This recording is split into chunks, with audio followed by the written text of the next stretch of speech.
what we have to look at then is what's the right way to actually deal with guilt.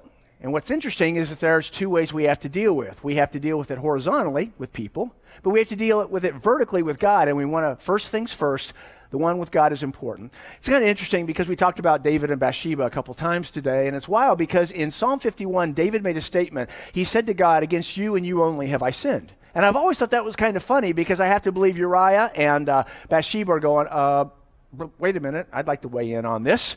Kind of feel like you sinned against me too. He wasn't saying he didn't sin against them. He was saying that when we violate God's principles with people, ultimately that sin actually goes vertically relative to God. So the problem is that we've got to fix this. Well, that's kind of like if we try and do it on our own, trying to resuscitate ourselves on our own. It just doesn't work. We need God. Probably all of us at some point at the different locations have bought either a car or a house, and we've got a contract to do that, and we make payments. And it's kind of wild when you finally get that paid in full stamp, like you own that. It's kind of a cool deal. The problem is that we have no ability to get that paid in full stamp when it comes to sin. We have no ability to be able to deal with guilt. And if you looked in the text, you actually saw in that Colossians 2 passage, it said there that when we were hopeless and when we were helpless, at the right time it says that Jesus came along and took our sin and he nailed it with the guilt. He nailed it to the cross. See, guys, this is why it's so important to get right with God and live right for God. It's not enough just to try and live a good life, but the bottom line is we get a chance to go from being an enemy of God to being a child of God. And through the process then of living right for God, as it said there, we have a chance to set our mind on the things that are above. So vertically, we own it.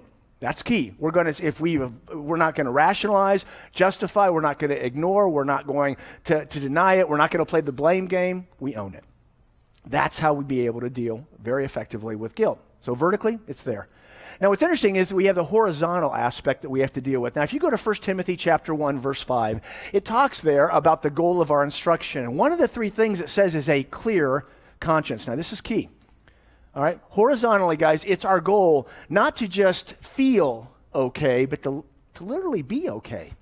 To actually fix it in the way that we need to by owning what we have done. In Matthew chapter 7, verse 12, we call it the golden rule. The reality is that we treat other people in the way that we would want to be treated. And so we learn to be able to go to somebody without all of that other knee-jerk reaction, to be able to go, you know what, I really failed here and I blew it. And I want to apologize to you. I want to ask for forgiveness. It enables us to be able to fix it. And when we do that, remember that passage out of Proverbs 28:1? The wicked flee when no one's pursuing, the hee-haw stuff. The second part, though, but the righteous are as bold as a lion. That we have an opportunity then to be able to step forward and do that. And I've had people say to me, but David, I did that one time, and they refused to forgive me. So how do I clear my conscience when they refuse to forgive me? Guys, your conscience being clear or clean is not based on them forgiving you. Your job is to do everything God has called you to do, to go through the process of trying to own it, asking for forgiveness, going through that. Whether they forgive you or not, that's then between them and God. Leave that to them. You've done what you need to do, and therefore you have the ability to move forward through that.